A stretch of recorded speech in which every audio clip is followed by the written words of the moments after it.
हाय मो अनुज और आपन स्वागत ओडिशा क्रिकेट एबे चाषी मान आसीगला एक बड़ अपडेट एबे गोटे कार्ड रे आपन को 7 गोटी योजनार लाभ मिलवा जाउछि जा विषय में आगो को आपन को जणैबी शेष पर्यंत देखंतु निहाती हमरे काम रे भी आसीजबो।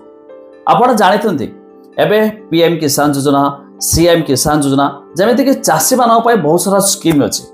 तबे जदि आपनकर सही कार्ड टे थिबो तबे स्कीम सब मध्ये इजीली आपन को मिलि जिवो। जानिबा टाइम वेस्ट करबाने ता पूर्वरो लाइक टे कर देबे सब्सक्राइब करन थिले एबे सब्सक्राइब पाखर थिबा घंटी चिन्ह को दबाइ दे।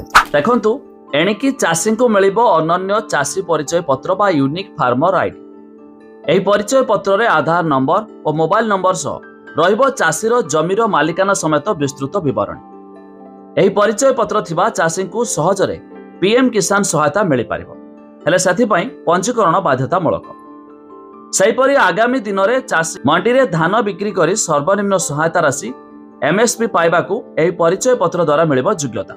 तबे परिचय पत्र नथिले मंडी रे धान बिक्री करिबाकू चाषी असुविधा रे पड़ी पारिबे। तबे किसान क्रेडिट कार्ड ऋण मिलिबाकू सहज हेबो। एहा सहित प्रधानमंत्री फसल बीमा योजना समेत 7 योजनार चाषी माने लाभ नै पारिबे। तबे कृषक पंजीकरण डिजिटल सिस्टम को उभय ओडिशा एवं भारत सरकार को मिलित भावे विकास करिसंती। एहा द्वारा चाषी निज अंचल रे कृषि आधारित परामर्श इनपुट एवं सतर्क वार्ता मध्य पाई पारिबो। तबे फसल सर्वे अभियोग समाधान एवं योजना योग्यता व्यवस्था भाग मध्य नै पारिबो। तबे चाषी माने चाषी पंजीकरण पोर्टाल किंबा मोबाइल ऐप रे पंजीकरण करि पारिबे नचेत जनसेवा केंद्र जाई पंजीकरण करि पारिबे। तबे राज्य कृषि विभाग पक्षरु एने विभिन्न शिविर मध्य अनुष्ठित हेबो।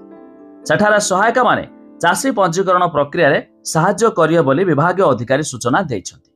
तबे जानि रखंतु जदि आपण जने चाषी होइथिबे तबे खूब शीघ्र आपण को मिलबा को जाउछे को यूनिक फार्मर आईडी जाकि आपण को 7 गोटी योजनार लाभ गोटी आईडी नंबर रे मध्य मिलि पारिबो। तबे आपण तो जानिले पारुछंती जदि सांगसाथी मान को शेयर करी जणाइ दियंतु। ता छडा केउ जिल्ला रो वीडियो देखुछंती ताहा भी कमेंट करी जणाइ दियंतु।